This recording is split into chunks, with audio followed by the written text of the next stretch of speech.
This is an interesting story, one that's different from what I typically do on this channel, but one that has all the elements of the stories I love telling. A huge problem, a collective solution, and people's communal gumption to work together to create such a mighty response that the situation is overcome.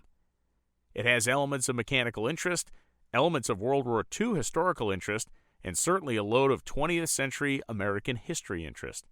One thing I want to be clear about at the start. I am not a forestry expert. I am, I think, a competent historical researcher, but I'm not a forestry expert. I mention this because I'm going to cover this story in the way it has been presented historically. There are strongly differing opinions in the way that a disaster like this would be handled today with advances in forestry science and study, but that said, I'm working off the government reports, memoirs, and documents. They're rooted in practices which are 86 years old now. So again, I'm not a forestry expert. If you are a forestry expert or aspiring to be one, understand that I'm not here endorsing the reasoning of the response, but instead celebrating the incredible effort that went into it, the forethought, the history, and the inspiring nature of New Englanders in one of the most trying eras of the 20th century. With all that said, let's get on with the show. On September 21, 1938, one of the most massive and destructive hurricanes to ever land on the shores of the United States did just that, running through Long Island and then cutting a swath northward through New England that wrought 5 hours of complete and utter destruction, the likes of which had no parallel to that point in history. First landing at 2:50 p.m. on Long Island, New York, the hurricane made it to Ontario, Canada that evening. Immense flooding, recorded winds of over 160 miles per hour in places, some places receiving 12 to 14 inches of rain. Coastal cities were hammered to pieces. Full-sized ocean-going freighters were lifted out of the water and placed on land like toys. And when people finally got to see the extent of the true disaster, it was breathtaking. Considered the world's most destructive storm at the time, the devastation was complete. Early estimates put the price tag of property lost and damaged at some $300 million at the time, or nearly $10 billion in today's money. Many thousands of houses, barns, summer homes, and structures were destroyed all the way through New England. 2,605 boats were listed as destroyed or lost. Well, the news cameras and stories rightfully concentrated on the population centers like Boston, Providence, Hartford, and other large cities. There was a looming crisis to the west that was receiving less attention as it seemingly affected far fewer people. The forests. The massive rains and incredible winds had destroyed over 1,000 square miles of New England forests from Connecticut through Rhode Island, across Massachusetts, and due north into New Hampshire, Vermont, and Maine. The storm was so massive it had caused damage to over 5 million total acres, or 35% of the total landmass of New England proper. The 600,000 acres up through the middle, though, that was the epicenter of bad, and for more reasons than I could ever guess before I ever dove headfirst into this story. 904 towns, many very small, were in the swath of the destroyed trees, 57 counties, and 30,000 separate landowners. Early government estimates from the Forestry Service concluded that some 1.6 to 2 billion board feet of logs were laying strewn around like matchsticks, and this was just the forest. It didn't count shade trees in cities, towns, and more densely populated areas. Almost 90% of the trees blown down were white pine. And while that may seem like an inordinately high percentage, there's a reason. Up until the late 1800s, the areas that the hurricane blew through had been majority farming communities, with most of the land having been cleared for fields and pastures. When the Industrial Revolution took full grip of the burgeoning nation in the late 1800s, people migrated east and south to the larger cities on the coast for better-paying factory work and opportunities. This left many farms to shrink and many fields to sit unused. Now, pine trees are masterful at populating themselves in these conditions, and soon the pine saplings of the 1800s became the mostly mature second-growth pines of the 1930s. Hardwood trees were interspersed into the heavy pine, trees like oaks and maples and ash, but the thickness of their canopies, meaning the pines, didn't allow for the hardwood tree saplings to get enough light to grow to the same size. Now, you must remember this for later. Probably like me when I discovered this story, I bet you're wondering why having millions of trees blown over is a problem anyone should have to care about or deal with, but stick with me here. This is far more complicated than it seems, and we have to start with the first element. Many of these trees were basically people's retirement plans. Owning a woodlot in New England was a very normal thing for generations of people. My own grandfather had one in Maine until the day he died. You would not only have a source for firewood, but you also have a source for maturing income. Those trees are money, and eventually people would sell those lots to loggers who would pay them for the right to cut the trees down and sell them to sawmills. The majority of people who owned woodlots did so on an absentee basis, some living dozens and many living potentially hundreds of miles away. With many of these woodlots decimated, this was element 1 of the forest problem. Element 2 was the fact that unless immediate action was taken, officials on the local and national level believed that the forests of New England would turn into the world's largest tinderbox. All these trees, limbs, and other materials were going to start to dry out the day they were uprooted, and eventually with all this dry material sitting in a forest region that reported on average 2,000 forest fires a year circa 1939, a conflagration the likes of which the nation had never seen could theoretically break out at any time. Element 3 was the fact that the United States had still not come fully out of the Depression. The market for lumber, especially in New England, was very soft. If logging companies were turned loose on all this land by private owners, the flood of lumber would take an already depressed market and drive it to the point of collapse, threatening industries and many thousands of people in the region that made their living in the harvesting, production, and transportation of lumber and forest products. Lastly was the fact that the size and scope of this issue was beyond anything any civilization had ever tried to attack in terms of a salvage logging operation, and it would require a level of both forethought and creativity to be successful that had never been broached before. To put this in stark perspective, with an estimated 1.6 billion board feet of blown down trees in a New England region that was sawmilling 500 million board feet of lumber per year, there was a 4-year supply of wood lying on the ground, and it was going to degrade, decay, rot, or end up in flames unless somebody did something, and fast. There was no state, company, or corporation with the ability to oversee this whole project and to execute it to try and save as much wood as possible while also not destroying the market, so the federal government was the only option. The Department of Agriculture and the Forestry Service sprung into action. Base goals were established. Landowners needed to get paid something for their logs so they didn't suffer a total loss on their investment. The government would buy the logs for a reasonable but fair price and then store them until they could go to sawmillers who would turn them into lumber. In turn, the lumber would then be sold to people who could turn it into a finished product. The logs would be released in a way to millers that would not negatively impact the market. All government investment was to be repaid through the sale of the logs, as well as maintaining log and lumber values, and the New England lumbering industry would be revived and improved as a result of all of this. Man, a lot of seemingly Pollyanna goals there, but such was the ethos of the plan going forward. The states did start with immediate emergency responses, but their power was limited in manpower, budgets, and organizational capability. The first order of business was to work on the fire prevention side. Now, once again, I qualify this to forestry experts. I realize that 80-plus years later, this may not have been the first move you'd make, but it was the move they made back then. Now, this is where the Great Depression actually came in handy. The Civilian Conservation Corps and Works Progress Administration had veritable armies of young men that can and would be deployed for whatever needed to be done. These organizations existed to do public works projects and other federally funded operations to create income for the vast numbers of unemployed. Deemed the best first line of action, they were used as such. Less than 2 weeks after the disaster, thousands of organized and managed CCC and WPA men were in the region and tasked with fire prevention work. This was concentrated on clearing brush, taking the limbs off of logs, opening fire lanes, opening large acreage for access to loggers, rebuilding 15 forest fire spotting towers which had been blown down, and completing 100% cleanup operations on land that was seen as an acute fire risk to communities. By October 9, 1938, the official New England Forest Fire Hazard Reduction Policy was released. The Department of Agriculture was the ultimate authority here, but the Fire Service was the operator of the program. They built a management structure that had district, local, state, and federal layers all reporting upward.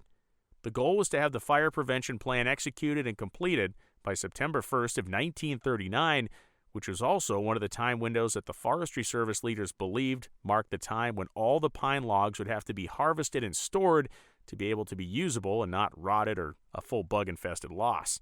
As New Hampshire and Massachusetts were the hardest-hit states, 44% of the Conservation Corps men went to the Granite State, 28% went to Massachusetts, and smaller percentages are spread throughout the other states. The WPA was the larger workforce in this part of the operation.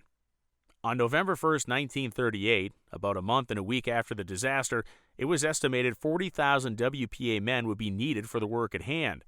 By November 5, 1938, 12,500 of them were already working on fire hazard reduction crews. These guys worked in camps of 50 to 100 men. There was a superintendent, 2 foremen, 1 clerk, 2 cooks, 2 truck drivers, and the majority of people were laborers. Now that was for a 50-man outfit, and you could scale it up for the 100-man camp. Most of the laborers came from the civil service registers of various towns and areas in the states they were working.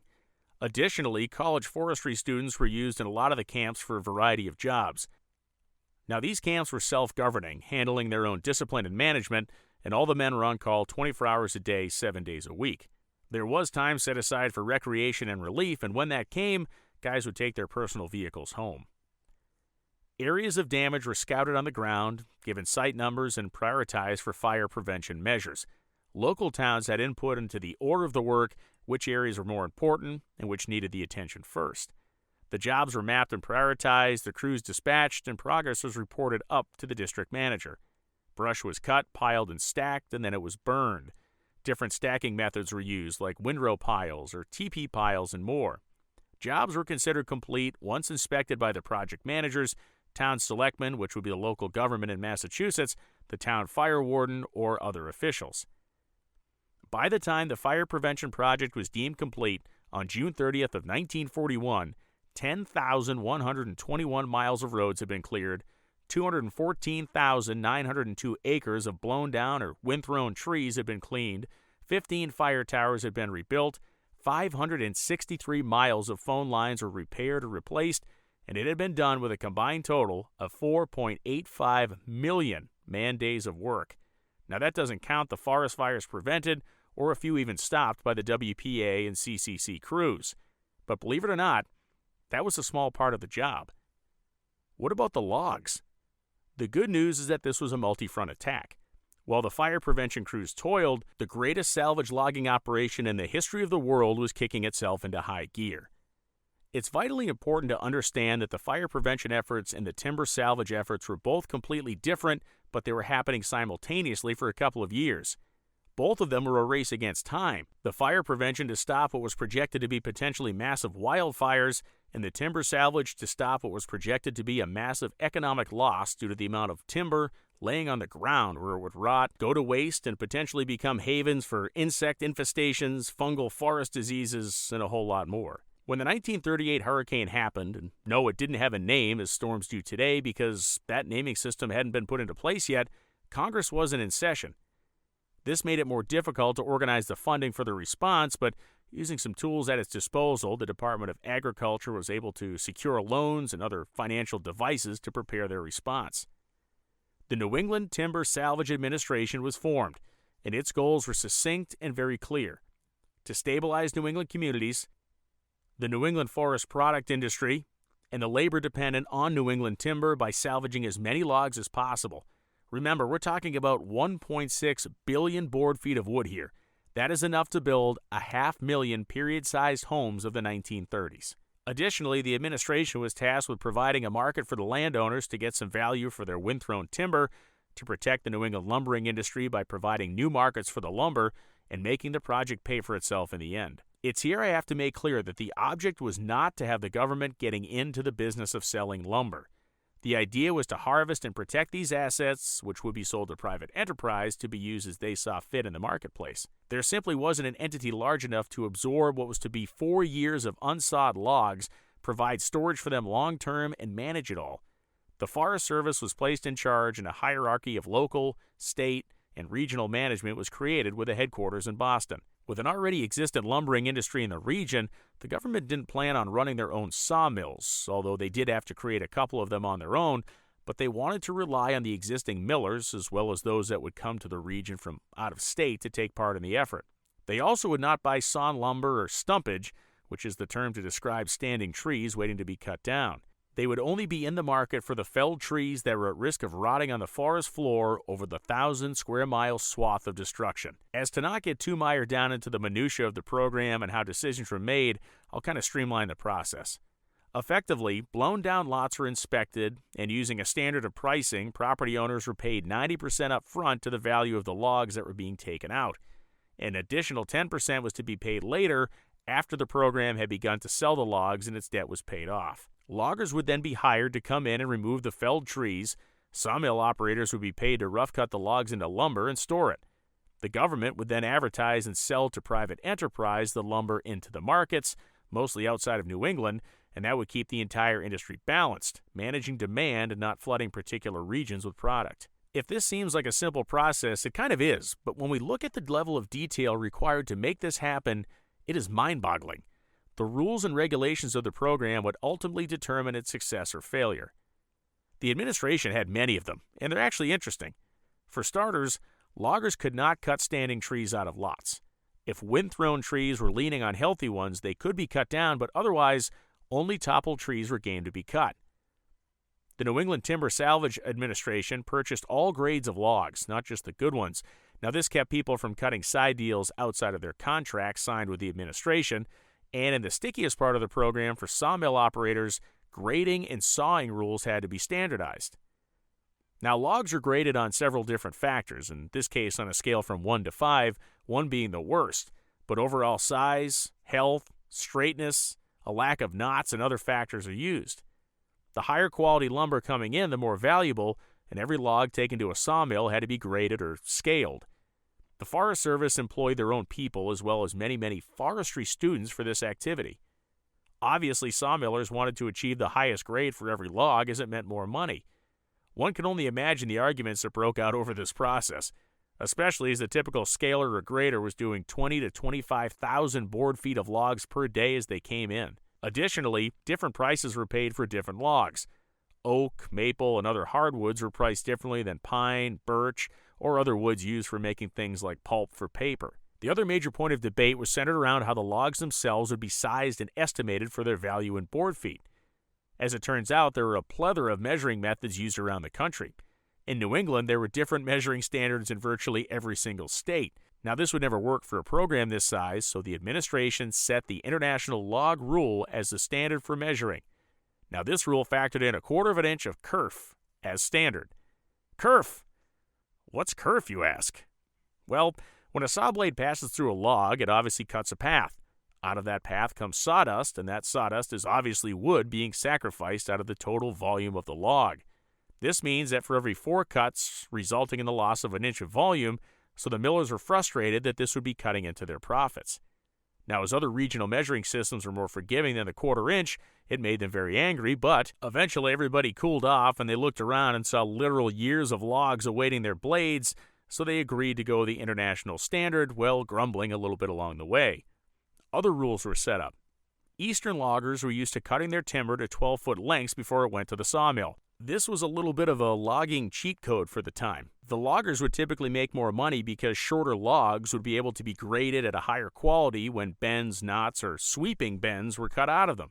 But for the purposes of this program, something had to change. West Coast lumber companies typically cut their logs to 14-foot lengths at this time period, and in order to make New England lumber attractive to places it had largely never been sold before, the 14-foot standard was introduced here as well.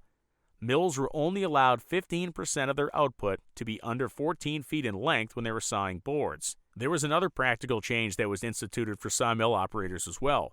90% of the logs that would be cut were going to be southern pine for the reasons we previously discussed. In New England, this wood was most commonly used for box making, and it was cut in a style known as round edge. Now, this process is easily explained.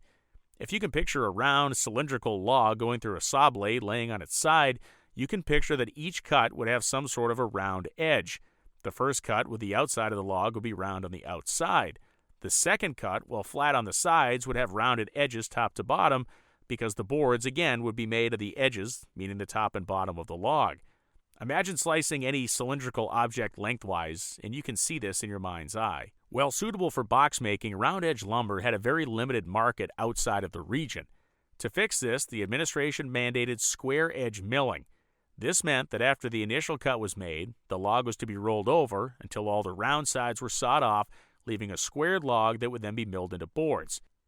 Now, this did add labor and reduced usable volume, but it opened the product up for national-level sales in the marketplace. Established sawmilling operations were ripping logs into boards almost immediately after the hurricane, and because of that, the government began paying them as soon as December 7, 1938, for doing the work. Extremely tight controls were established regarding logs with fungal damage, insect infestations, and other issues. Those would be rejected and culled as to ensure their problems didn't spoil over to the other logs and timber storage areas. The logistics of this operation were completely insane. For starters, this was the era of handwork. Cutting the logs was done with cross saws and axes. There were no chainsaws. The majority of logs were skidded out of the woods with oxen, horses, farm tractors, and in rare cases tracked vehicles. Then they'd be brought to an area where they could be loaded onto a truck, but even then, many of the logs were still transported by oxen or horses to the holding areas.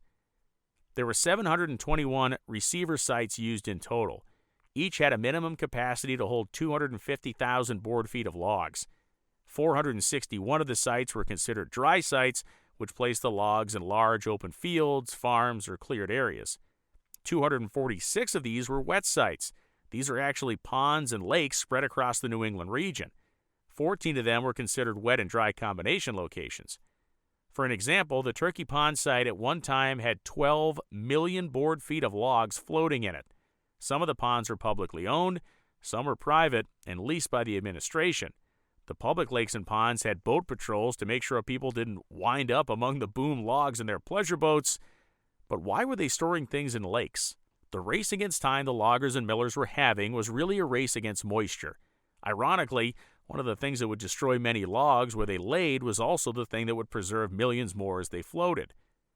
Logs lying on the ground are subject to all the stuff we already talked about: bugs, fungus, and of course rot. A log floating in a pond will maintain its integrity almost indefinitely. No oxygen to perpetuate the rotting process, no insects in fresh water to eat wood, which is why saltwater or brackish water holding areas are frowned upon, because there are aquatic boring worms and stuff that have the propensity to actually eat floating logs. But also when the logs are in a freshwater pond, there was no way for fungus to grow. The floating process was only used with pine and other softwoods. The main reason was hardwood logs would sink, and the extraction process from the bottom of a deep pond or lake is too expensive to make it worthwhile. The hardwood logs were brought to the dry sites to be stacked and stored above ground. Logs were being delivered to New Hampshire receiving sites on November 21, 1938, as records indicate. A month after the storm, the work was really on hardcore. The state of Maine, with its experience in the timber industry and larger infrastructure of logging manpower and equipment, delivered 18% of their available logs by January of 1939. By April, nearly 60% of their logs had been delivered. Rhode Island and Connecticut, well, they were the laggards. They had a lack of a timber industry, and the fact that they had many landowners angling for better deals hampered the start of the work. Incredibly, 50% of all the logs that were cut and dragged out of the destroyed forest tracts were sawed in 1939. All of these came from dry storage sites, and that was by design, because even as the dry storage sites used proper log stacking, or what's called dry decking, the rigors of Mother Nature being exposed to the elements would cause an effect on the logs. Some sites use water sprayers during the warm months to keep the logs wet. Some sawmills do this even till today. Believe it or not, chemical coating the end of the logs was common practice, as were chemical sprays for preservation. All of that said, hundreds of millions of board feet had been sawed in basically a year since the storm. But how was that possible? Peak sawmill activity took place in 1939 with a total of 275 mills working simultaneously. The majority were portable sawmills. Now, this doesn't mean they could be driven around, but it means they were powered by belts driven off of gas-powered tractors, steam-powered threshers, or gas and diesel stationary engines making 40 horsepower or more. The structures they were in were made of the very boards they were sawing up, and they could be relocated to other sites when one was finished. Most mills used a saw blade of either 30 inches diameter, or in larger cases 50 inches in diameter. The 30-inch saws did logs 20 inches of diameter and under, while the 50-inch saws could handle 36-inch diameter logs and larger. The most common saw blades used were the insert point style, and they cost about $150 a piece in 1938 money. This was an incredibly inspired effort.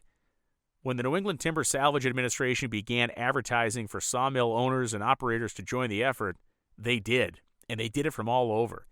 Many farmers owned portable sawmills to support their income, and those people came from Pennsylvania, New York, Michigan, Wisconsin, West Virginia, and other points farther away. By June of 1940, all the usable logs that could be milled had been cut and delivered to the storage and staging sites across the region. Now, the majority of the out-of-state sawmill teams worked for basically 1 year and went home, but some of them stayed through 1941. In fact, logs at wet storage sites, which typically had a more permanent sawmill setup on them, were working and being sawed until 1943. Now, we need to dive into some details here, specifically what the mills were producing, when, and why, and how, and where would it be marketed and sold. The major products the sawmills were making were poles and piles, railway ties, posts, and boards. There was also a lot of firewood produced as well. Now, boards would be the majority output of these operations. White pine was regulated to be sawn at 2 1/8 inch thick, producing a board 2 inches thick coming off the saw. This allowed more mill output, had a higher market price, lower drying costs, and could be finish milled and planed into building lumber, millwork lumber, and it could be resawed into sheeting, concrete forms, box boards, and more. The downside here is that when the mills were cranking out this material, it would need to be finished sawed somewhere else. They were just ripping the raw material. The good news is that most of the finished lumber operations in the country had their own planing and finishing mills to do that work. Effectively, these were raw boards that could be used for a multitude of different things, with only one more step to truly finish them off. The poles and piles were milled quickly after their removal from the forest and then stacked to season and dry. Set 18 inches off the ground and stacked with small sticks of a different type of wood to prevent staining, they were mostly made to contract order for customers. Railway ties were made to order on the specific sizes and volumes of different railroad companies. They'd basically be milled to order and delivered when the order was complete. Posts were cut and then treated with a process known as the tire tube procedure. A rubber tire tube with various chemicals in it would be placed over one end of the post. The post would be angled down, and these chemicals would slowly seep into the post, treating it to be resistant to rot and other degradation factors, as of course they were designed to be set in the ground by the end user. The firewood being produced from smaller diameter logs would be made of 4-foot sections and then split.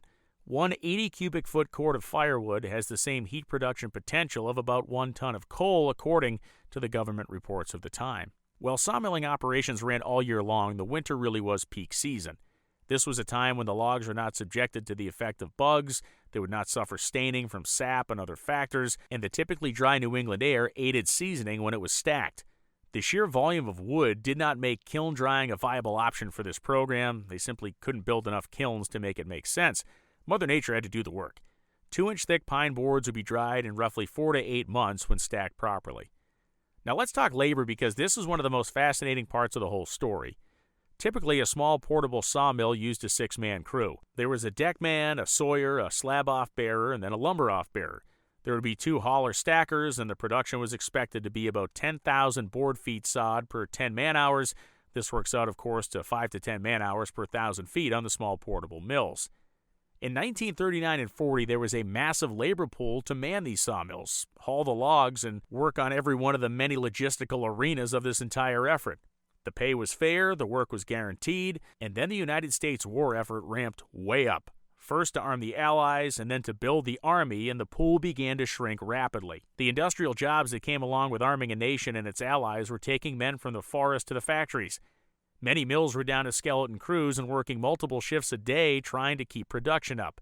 It was then, in 1942, that the Forest Service introduced women into the workforce. Women were trained on every aspect of mill operation, and many were hired throughout New England, specifically in New Hampshire and Massachusetts. Women actually ran several mills, keeping production levels up and seamlessly doing the work that had long been considered a male-only realm. Now, we've all heard of Rosie the Riveter, but apparently New England, we had Lucy the Logger, and she did a bang-up job. As mentioned previously, the dry sites were cleaned out by 1940, and this was done by design to prevent the loss of logs through natural degradation and other factors. The wet site mills were working well into 1943 to finish up their work. So the next natural question is, where was this stuff being sold? Early on, the government identified a few key markets south to the Potomac River and west to the Mississippi River that would need the materials. Before this program, white pine was not used in home construction all that much, but after it, it sure was. Between that, public works projects, and anything else wood could be used for, the materials out of New England were headed to all points across America. Let's take a quick step back to 1940 for a second. By this time, the administration's efforts had netted a few hundred million board feet of wood sawed and stacked, drying out at storage sites. And the administration began to fall behind on selling inventory, and they began to worry that the stacked wood was at risk of basically spoiling where it sat. They began looking for a mass buyer for that inventory. Now, after some failed proposals, the Eastern Pine Sales Corporation was formed by several large lumber concerns on the East Coast. The leader of the group was a company called Grossman & Sons out of Boston. They offered and were approved to buy 425 million board feet of pine, about half of it having been sawed and available at that point. By 1942, the last 85 million board feet were delivered as logs as opposed to sawed boards. The Eastern Pine Sales Corporation was then in charge of selling the product in its unfinished form to contractors, manufacturers of wood products, and any other outlets they could find, and boy did they find plenty. By the time 1941 rolled around, nearly 100% of the wood was going to places working on military contracts. This included the building of barracks, boxes, crates, truck beds, gun parts, and nearly endless lists of wood needs across the nation. In fact, the government estimated that every soldier carried with him the value of 5 trees during his service. From the buildings he slept in, the boxes his ammo shipped in, and on and on. The United States had the largest surplus of sawn lumber in the world at this time, and by some estimates, construction and other military projects happened multiple years ahead of time because of the readily available product lying in wait to be used. In an ironic twist, the government mandate of only milling square-edge product would have been completely unnecessary had the war taken place earlier. New England box manufacturers themselves could have used the entire volume of the project in round-edge boards to build boxes and crates. Kind of an incredible thing to think about. Over the course of 1938, through the closure of the administration on December 31, 1943, the government had spent a total of $16 million in payments to landowners, mill operators, equipment expenditures, and other costs. The administration had brought in $14.75 million in return. Now that left a total federal cost of $1.25 million, about $28 million in today's money. Seems like a lot, but let's be real. This is a drop in the bucket of what massive wildfires could have potentially cost, what the potential long-term effects would have been to the lumber industry in the country, and about a billion other factors if nothing had been done, not to mention the way it helped supercharge wartime building projects. There was one other thing I wanted to mention, and it's a grand plot twist to this whole story. Millions of people come to New England, specifically central Massachusetts, New Hampshire, and Vermont, to see the wonderful fall foliage every year. The hills and mountains are exploding with the vibrant colors of fall, and they come from all corners to see it. You can thank the New England Timber Salvage Administration for a lot of that. Remember, 90% of the wind-thrown trees were white pine. Pine needles don't change color, and their thickness in those former farmers' fields largely crowded out the deciduous oaks, maples, and ash and birch trees that make those fall colors. With the pine trees removed, wide open sunlight hitting saplings, and no large trees to suck up the minerals and moisture out of the soil, the hardwood trees flourished, basically replacing all those massive tracts of pine and creating the iconic pastiche of colors that draw the leaf peepers to all corners of New England year after year. And now you know. I want to dedicate this video to my late grandfather, Warren Loans. He loved the forestry industry, operated with my dad a pallet and box business for some 40-plus years, and most importantly, used to let me ride shotgun in the delivery truck when we not only dropped off finished products, but when we visited sawmills to pick up raw materials. The screaming sounds of saw blades, the carriage moving huge logs effortlessly back and forth, and the piles of logs and sawdust captured my imagination back then and make me fondly remember being a kid today. Somewhere, I know he's smiling right now. I'm Brian Loans. Thanks for watching. Like and subscribe for more mechanical, forgotten, inspiring, and hard-nosed history.